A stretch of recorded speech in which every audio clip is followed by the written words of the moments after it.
Do you have a CEO day? Welcome. You are listening to Bits and Bytes, short episodes that Trish, my co host, and myself record for you in between our longer bi monthly podcast sessions. Today, I am going to share with you some thoughts on systems and tools, which I love to teach. I am Carol Clegg, the owner of Classic Exec Marketing for the past decade, and a marketing and strategy coach teaching global entrepreneurs in midlife to value their time and implement systems to find time for a joyful work-life balance, which is so important to me at this stage of my life. To feel confident making your business decisions because you've got systems and tools to support you, and know that your to-do list is under control and you have time to travel.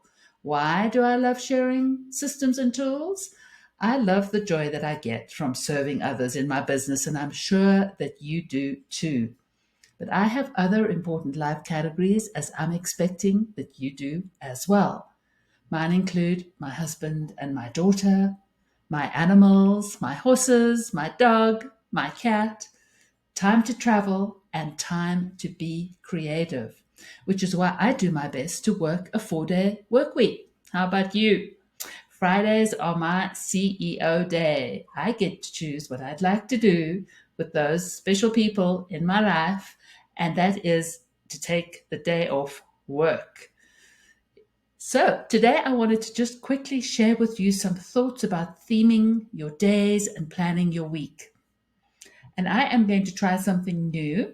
And I think, as someone who has to adapt my systems and tools as I provide individual coaching, it is important that I try out different systems to see how they work.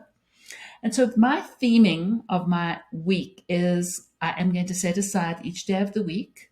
Mondays are going to be for my podcast recording, everything audio, my meetings, coaching, and admin. Tuesdays are going to be my marketing day, my creative day, that I can put my creative hat on and do design work, do copy, plan marketing. So everything is all in one zone.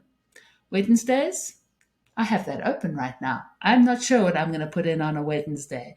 Thursdays, back to audio. I host and co-host rooms on Clubhouse, both masterminds and gratitude rooms. So Thursday mornings are my audio Clubhouse community collaboration days. And then, as I mentioned, Fridays are my CEO day.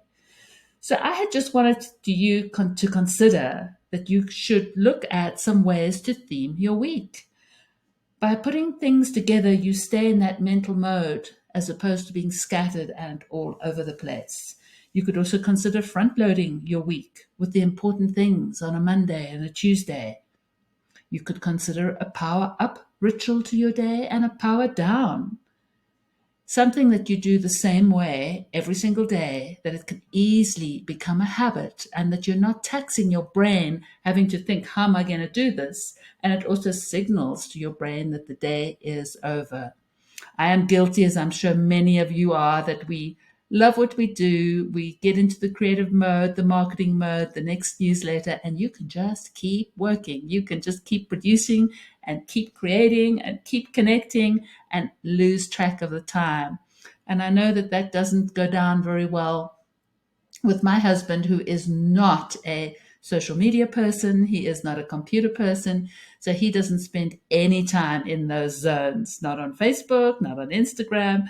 So it's quite interesting to try and explain the reasons behind community building on platforms like Clubhouse and Instagram. But I invite you to look at how you could theme your days of your week to help streamline, to help give your brain knowing what's coming up next. And also just to take time to plan. So your plan at the end of your day as your part of your powering down ritual. Consider planning the top 3 things from your next day. I love to use Trello. I teach my webinars all about Trello. And I have a running list on Trello of all the things to do. So a lengthy to-do list, but I just move over the top 3 to each day and focus on those first. So I hope you've enjoyed this mini bits and bytes, and we will be back next week with an episode on Searching for Happiness, and Food, Nutrition, The Sugar Obstacle, and more. So do tune in and listen to that one. Thanks for being here. Thanks for listening.